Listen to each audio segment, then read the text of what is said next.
Good morning. The title of the lecture is Dimension Modeling. This is the second lecture in this module.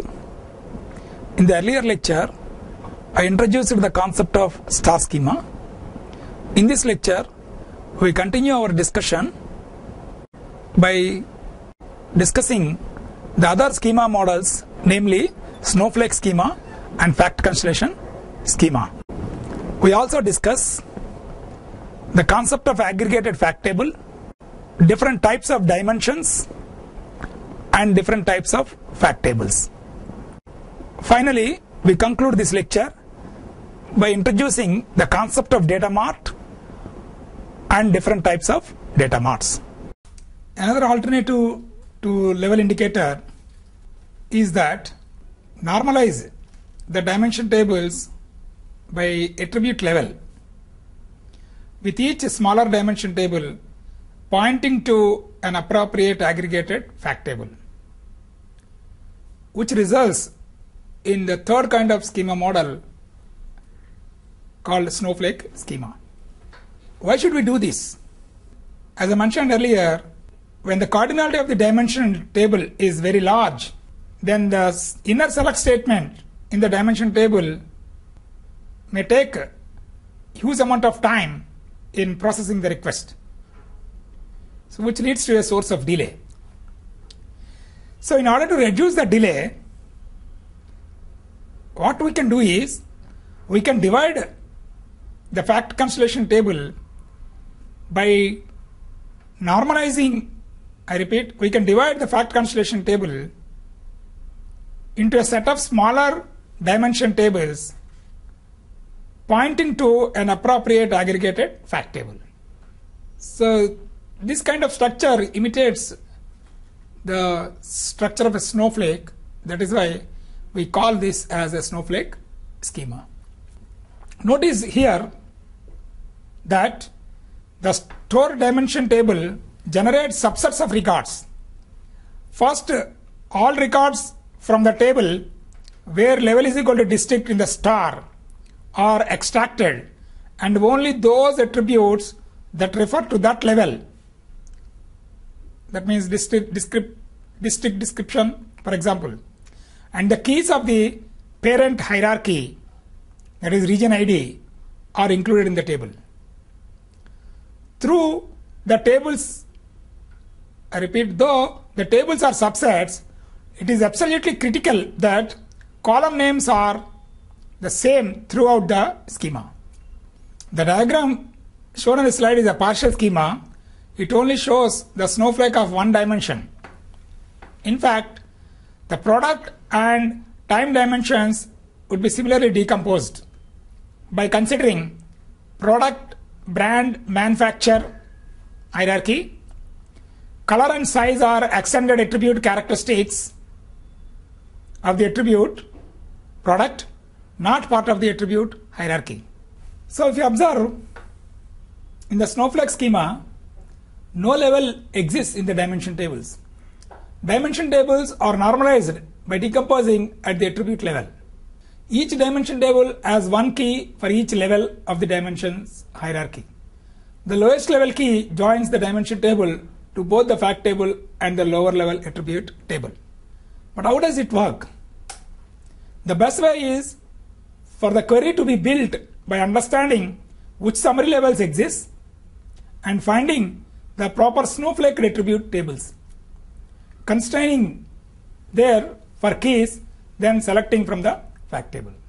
So that means by writing nested queries in SQL with proper conditions, we can take out the desired computation for each fact from the fact table. We discussed three different kinds of schema models: star schema model, fact constellation schema model, and snowflake schema model. We now discuss what are the steps involved in preparing the dimension model. There are 4 steps. The first step is define the business process, then ascertain the grain. That means based on the processing requirements, business process requirements, we have to identify and understand the grain and its level. Then identify the dimensions and finally select the facts. For example, point of sale for withdrawing money, the grain is individual line item.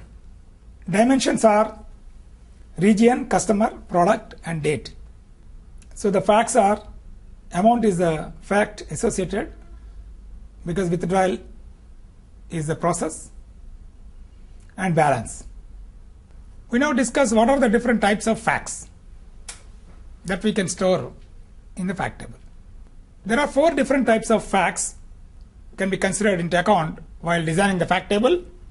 They are fully additive, semi-additive, non-additive and factless facts. Measures which are aggregated for all dimensions in the schema is termed as fully additive measure or fully additive fact. A fully additive measure will aggregate to a correct value no matter what levels and dimensions are queried, because we are considering all the dimensions. Semi-additive. Semi-additive fact measures which can be aggregated for a few of the dimensions only. Instead of taking all dimensions, if we consider only measures pertaining to certain kinds of dimensions, then we call the fact as a semi-additive fact. Measures which cannot be aggregated correctly across any dimension for a given schema is known as non-additive fact. Measures which do not contain a meaningful value is known as a factless fact. Because joining dimensions for this fact has no explicit meaning in itself. Usually the value of factless fact, if any, is always 1. What are the different dimension types? There are various dimension types. Depending on the requirements of the business process, we need to identify the type of each dimension. The different dimension types are primary dimension, secondary dimensions, conformed dimensions, slowly changing dimensions, degenerate dimensions, and junk dimensions. We now discuss each dimension type in detail. Primary dimension. If any dimension contributes to the fact grain, then it is called a primary dimension. So when you consider the set of primary dimensions, they uniquely defines the associated fact. For example, sales fact is typically completely defined by store, product and time. So therefore, store, product and time are the primary dimensions here. Secondary dimension. A secondary dimension is a dimension when it doesn't contribute to the fact grain, which we also termed as non-primary dimensions. Examples for this kind are payment type, customer, manufacturer are still important for analysis of sales fact. Their secondary dimensions are generally useful for rich analytic slicing and dicing. For example, top 10 customers or top 20 customers, top 5 products. In that situation, we consider the secondary dimensions. Third category is conformed dimension. When a dimension table is used in more than one star schema, then such a dimension is termed as conformed dimension. For example, here the customer dimension is used by 2 fact tables, deposit fact table and loans fact table. So therefore, customer dimension is called a conformed dimension. What is the gain? When we consider a particular dimension as a conformed dimension, the advantage of using such a dimension, such a sharing is that it saves work and effort because one table is being used for several purposes. The fact tables can be joined from different star schemas if they have conformed dimensions. For example, customer could be captured at the store card. I repeat, customer could be captured at the store by using a card swiping machine, which is a part of sales fact. And the same information be a part of marketing promotion strategy, which we call as a campaign fact. and also it could be served by call center for warranty replacements, which we call as a warranty fact. So in these three different fact tables, namely sales fact, campaign fact, and warranty fact, the same customer information is used. Employee may be a sales representative claiming credit for sales, which we also call as a sales fact, or maybe a finance manager authorizing vendor payments, which we consider as a vendor payment fact, or a call center person taking customer calls, service call fact. So employee and customer in these examples are nothing but conformal dimensions. Then the next type of dimension is a slowly changing dimension. In slowly changing dimension, the attributes are relatively constant, but they do change over time. That means dimensional attributes in this category changes over time. So we need to capture these changing realities as a history. So therefore, it requires special design techniques to keep it single valued for each fact row while still retaining history. For example, so there are three different types of slowly changing dimensions. They are termed as type 1, type 2, type 3. In type 1, we overwrite the previous values. So this we call as a slowly changing dimension of type 1. In type 2, we create additional time-stamped dimension record. Whereas in the case of type 3, we automatically preserve the history by using the concept of partitioning. I repeat, in the case of type 2, we can create additional time-stamped dimension record, or we can automatically partition the history. Whereas in the case of type 3, we create additional attribute column to retain any one previous values, which we call as a version of history. Then the other category of slowly changing dimension is hybrid. In this case, we treat some changes as type 1 and other changes as type 2, or some changes as type 2 and other changes as type 3. That means mixture of different types. If you consider, then it is called slowly changing dimension of type hybrid. In all these situations, we need to create the key. In type 1, we overwrite the changed attributes. That's why it's called overwriting in nature. In type 2, we create another dimension record. How do we create? By adding new rows. Type 2 rows have two date attributes, row effective begin date and row effective end date. Both attributes are stored as date data types. The purpose of adding these two attributes in a separate row is to mark the current row end date and add a new row. So by appropriately specifying the conditions, we can identify which set of records are related to the previous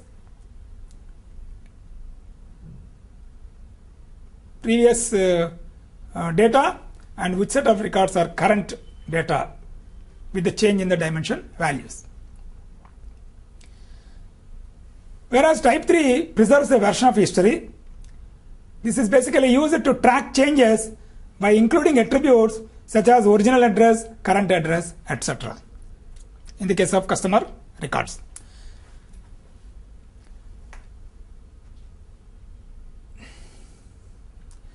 So based on the application requirements, we need to identify first what type of dimension it is, and in case it is a slowly changing dimension, to which category or to which type that slowly changing dimension is to be captured. This needs to be decided while modeling the dimensions. The slide shows different types of dimensions for a slowly changing dimensions. Product here is slowly changing dimension belong to type 2 category, since a new row is added by marking current row with the field row effective end date and row effective begin date. It indicates whenever product details are changed in product dimension table, we can retain the data pertaining to old product details, and also we can store new product details. Suppose for a particular product, supplier has changed from a particular date, say. To retain details of old supplier and also to keep the details of the new supplier details, we add these date fields. Whereas in the case of employee dimension table, you can see employee name was spelled wrongly, so it belongs to a type 1 change. To retain current and previous positions of the employees, we use type 3 slowly changing dimension by adding current position as well as previous position attributes. So that means to say, to retain the history, we use addition of columns within the same dimension. That is the reason why we call this as a slowly changing dimension of type 3. So in the case of employee dimension table, which is of hybrid in nature, since both type 1 and type 3 slowly changing dimensions are involved. The next type of dimension is degenerate dimension. Sometimes a dimension may exist without any attributes, but they are useful for analysis. In that situation, we consider that dimension as a degenerate dimension. That is to say, a degenerate dimension is a single field that is not an element of any dimension, but which can be included in the fact table. So that means to say, it is permitted to remain as a field in the fact table because it is the only piece of information for that dimension exists. For example, voucher number is an example for the degenerate dimension in the banking application. Then other type of dimension is called junk dimension. Junk dimension is formed by a set of fields that do not fit into any dimension, which is used to hold a group of discrete attributes. There are generally also some pieces of data that are left over the fact table and the dimension tables have been shaped. A junk dimension naturally lack of hierarchy. All its fields are attributes. These attributes do not necessarily have some connection with each other. So this is a convenient way of grouping of random flags and attributes to get them out of the fact table. And we can retain only useful fields. We remove fields that make no sense at all. We remove fields that are inconsistently filled. And we remove fields that are of operational interest only, are some of the examples of junk dimension. There are other types of dimensions: role-playing dimensions, rapidly changing monster dimensions, large dimensions, and rapidly changing small dimension. When dimension appears several times in the same fact table, typically date and time dimension play many roles. Order fulfillment is a typical retail fact table having order date as one of the dimension table. Package date, shipping date, delivery date, etc. So the date dimension table role is changing here. That's why they are termed as role-playing dimension tables. We create one fact table key for each role. Rapidly changing small dimensions. This is same as a slowly changing dimension, except frequency is higher. If we need to track changes to attributes, we use this type of dimension. Employee attributes such as appraisal rating, we need to track. For example, telecom product, we need to track the changes, the attributes related to the telecom product. Rate plans keep changing. So the frequency of changes are very high, then we call this as rapidly changing small dimensions. Large dimensions. Size increases with a decreasing level of granularity here.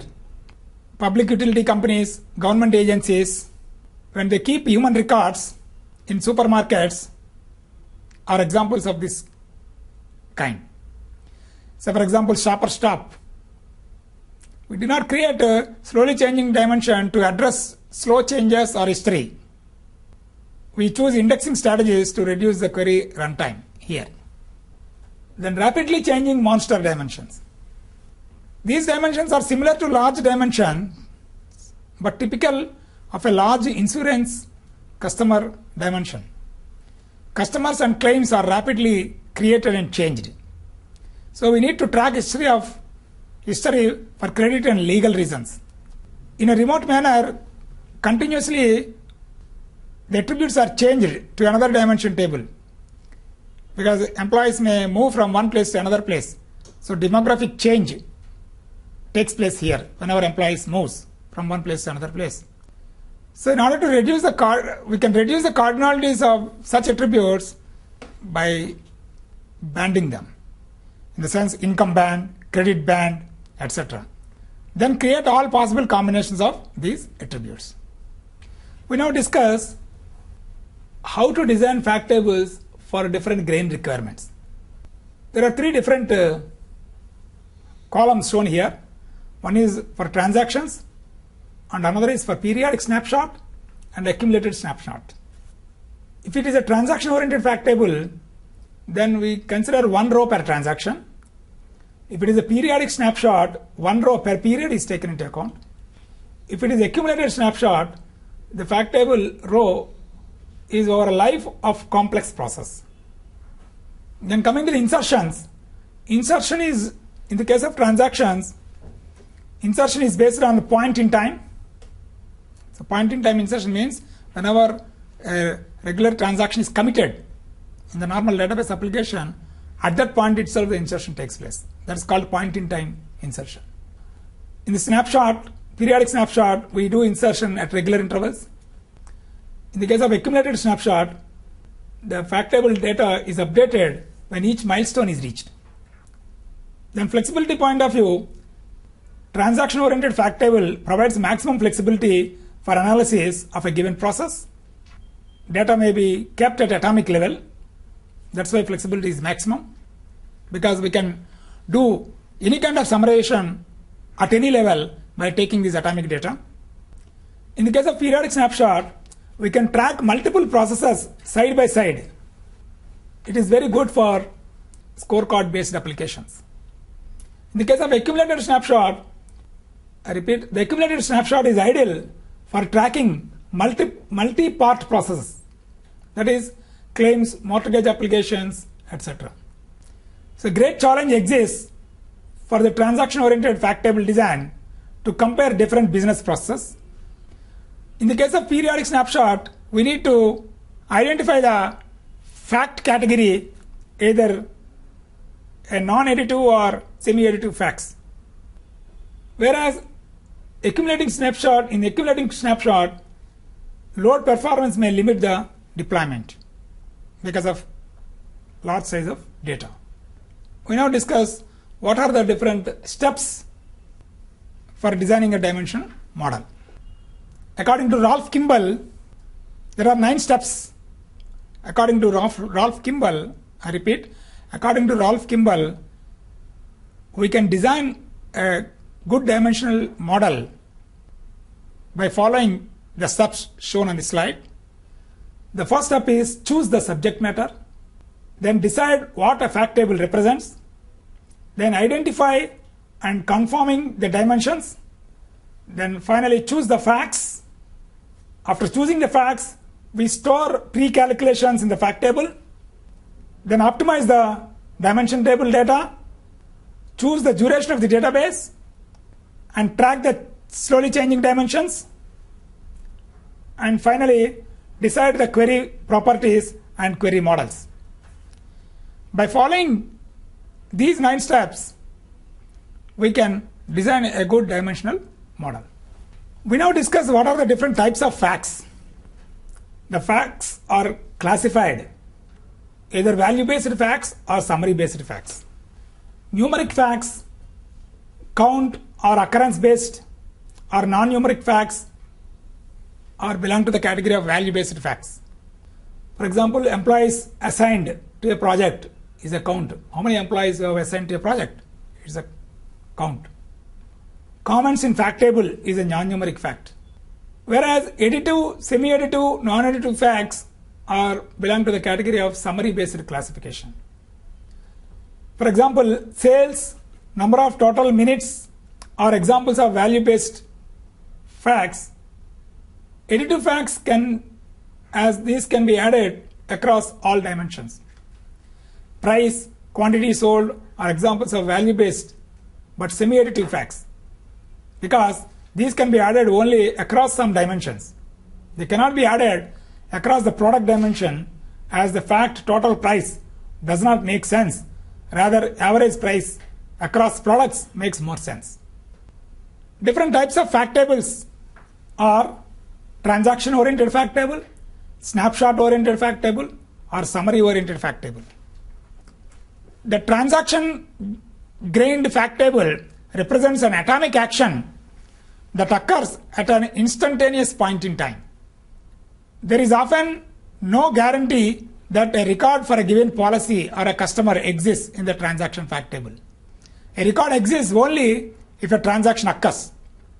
Conversely, there is no upper limit to the number of records for a given policy or a customer. The date, timestamp, I repeat, the date or timestamp on the transaction record may be accurate to the individual day, or it may be accurate to the hour and minute. Normally, there is only one single fact, generically called amount. Meaning depends on the value of the transaction key. After posing it, we do not usually revisit the transaction grained fact record for any type of update. So in this figure, the policy transaction fact table is a star schema designed by taking 7 dimensions and 1 measure, namely amount. So the context of a transaction is modeled as a set of independent dimensions: policy, agent, covered item dimension, transaction time dimension, customer dimension, coverage dimension, transaction dimension. The measure transaction amount is in a fact table that refers to all the dimensions by foreign keys pointing outward to their respective dimension tables. So the clean removal of all the context detail from the transaction record is an important normalization step, and is why and that is the reason why fact tables are normalized. Kimball mentions 3 fundamental types of fact table grain. A transaction is a set of data fields that record a basic business event. Point of sale in a supermarket, attendance in a classroom, an insurance claim are examples of transactions. The measurements group nicely together into a single fact table with the same grain. So transaction grain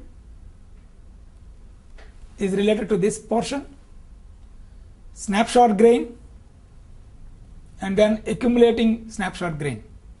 In the case of periodic snapshot, a snapshot is a measurement of status at a specific point in time. For example, in the figure, earned premium is the fraction of the total policy premium that the insurance company can book as revenue during the particular reporting period. So the periodic snapshot grained fact table represents predefined time span. That means by taking a particular time period into account, we are computing the grain here in the periodic snapshot. In the case of accumulating snapshot grain, it represents an indeterminate time span covering the entire history, starting when the collision coverage was created for the car and ending with the present moment. We frequently revisit the accumulating snapshot fact record to update the facts. Generally, there is only one fact record for the collision coverage on a particular customer's car. That record gets updated. So, by using the date field, claim payment to date, earned premium to date, and effective date, etc., we can capture the history. As history unfolds, we must revisit the same record several times to revise the accumulating status. This is a typical data model used widely in any organization or an enterprise.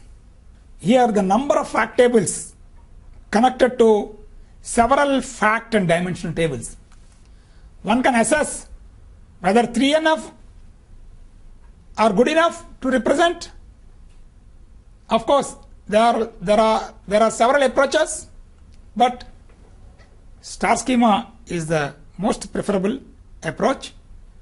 So if you observe how the interaction made across different dimensions and facts within an organization, pictorially shown here. This is a fact table, this is another fact table, these are several fact tables linked here. In a more elaborate way, we'll discuss how to model the dimension table. I repeat, how to design a dimensional model. First step, identify the subjects, that means dimensions. Identify the hierarchies of a dimension. Identify attributes of levels in hierarchies and define grain. Once these are identified, then we need to use key performance indicators to identify the facts and group the facts in a logical set form. For example, transaction amount, number of bonds, number of transactions, service cost, etc. They are all related to financial transactions. Number of checks cleared, number of visits made to a particular branch, number of demat transactions, etc. belong to non-financial transactions. So KPIs basically helps to identify the facts and also to group the facts into a logical set. Here there are two different logical sets exist based on the facts, KPIs. One set of facts are called financial transactions and another set of group of facts are called non-financial transactions. Then step 3, then link the group of facts to the dimensions that participate in the facts. For example, what are all the related subjects that are required to measure these KPIs as facts in the financial transactions are linked here. For example, product, organization, channel, time and customer, they are all linked here. Then step 4, define the granularity for each group of facts.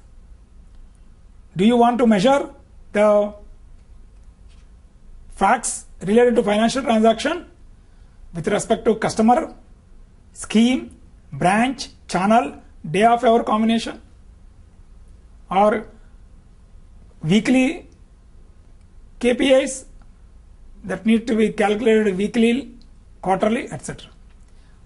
But whatever it may be, the granularity must be identified for each group of facts. So the granularity identified for this group of facts of financial transactions is shown in the dimension table.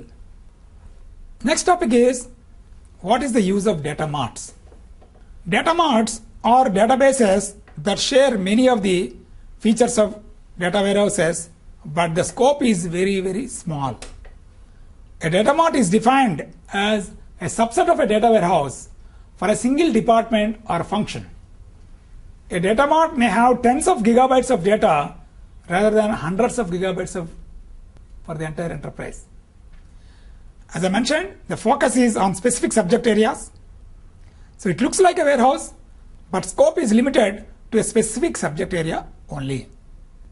A company can have a data warehouse containing sales, inventory, distribution, finance, and human resources subject areas, and it may also have a sales data mart, an account receivable data mart, and an employee turnover analysis data mart, etc. Why do we need data marts? Users query only from data marts and never query from the warehouse itself. The two reasons for the need for data mart are shown on the slide. The first one is end users will get much better performance querying from a data mart than from a data warehouse. The reason is the size-wise data mart is very small compared to a data warehouse. So more quickly the user can get the answer. And at the same time, the data marts are related to either a subject specific or department specific activity. So end users will have a much easier time navigating through data marts. That is another advantage of using the data marts. And also the data marts help the power users to slice and dice the data as they like. Specific to their function, their need, they can manipulate the data mart. So the slide shows comparison of data warehouses with data marts. Scope is restricted to a particular department, whereas for data warehouse the scope is the entire organization. Several subjects are taken into account in the data warehouse, but single subject and a very large object is considered in the case of data mart.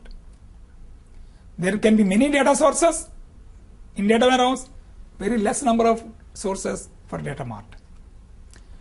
Size is more than 1 terabytes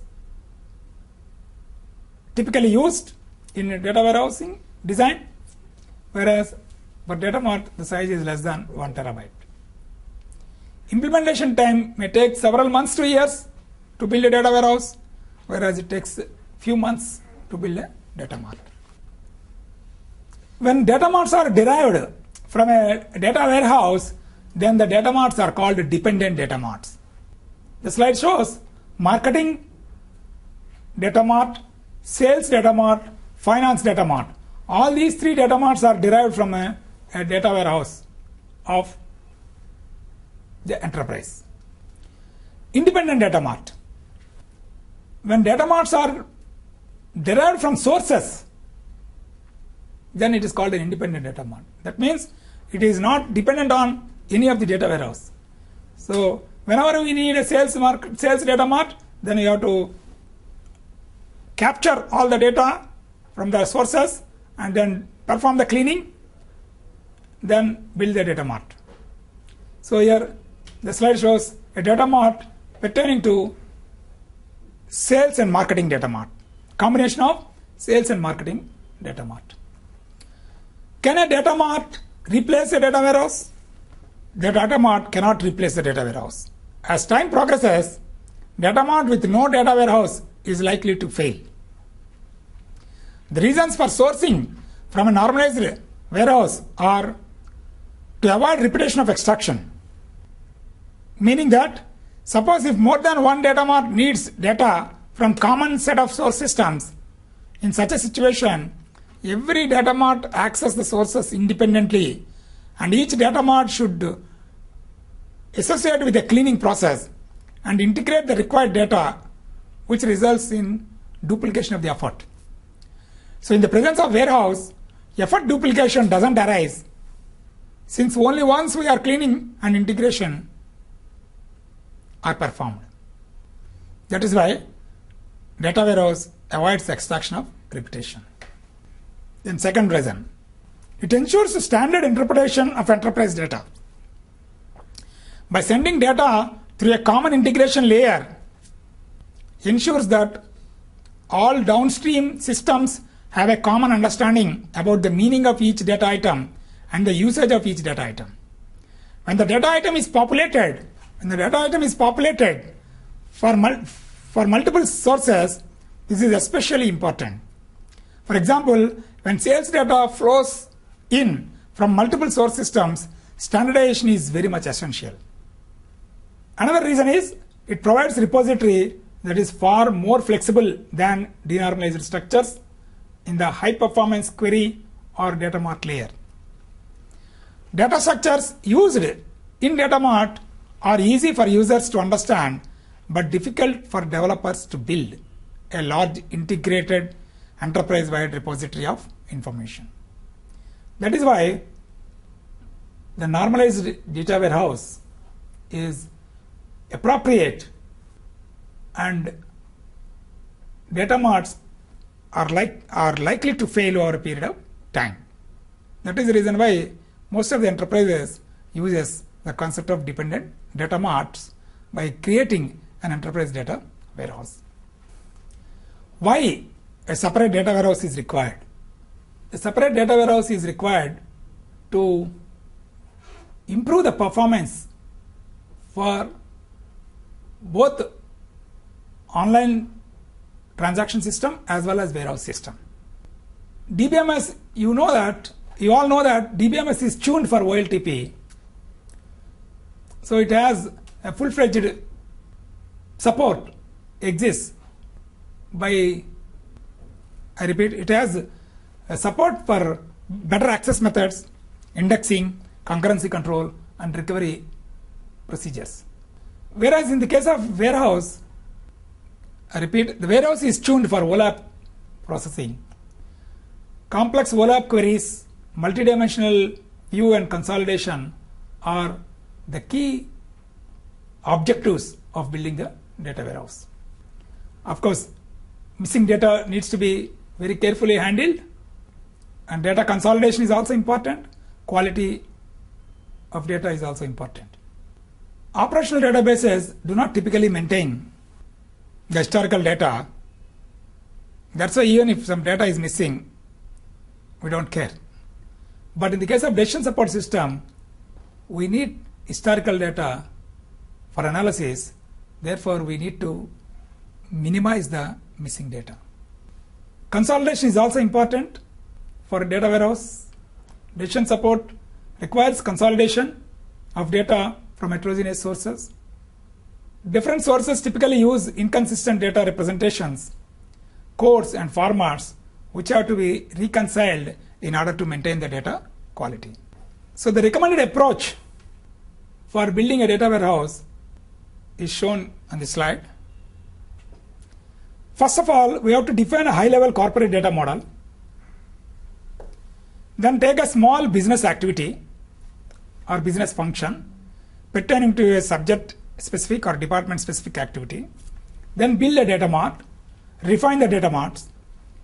Then as and when the number of data marts are more and unmanageable, then apply the concept of integration of data marts to build an enterprise data warehouse by grouping all these data marts functions together into a single integrated company-wide enterprise warehouse. If you are not able to manage the enterprise data warehouse, then you can go to different layered approach, multi-tier data warehouse. So even you can also use distributed data marts. The functionality of the data associated with each data mart is distributed across the different geographically distributed, and then if you are not able to manage even the distributed data marts, it is better to have a multi-tier data warehouse. But in a way, to start with, first of all, we should have a high-level corporate data model, which is a document, written document, which needs to be prepared by understanding the requirements of the enterprise. Conclusions. In this lecture, we discussed Snowflake schema and fact constellation schema. We also discussed different types of dimensions and different types of fact tables. The lecture is concluded by defining the concept of data mart and how data marts are useful in building the corporate data warehouses. Thank you.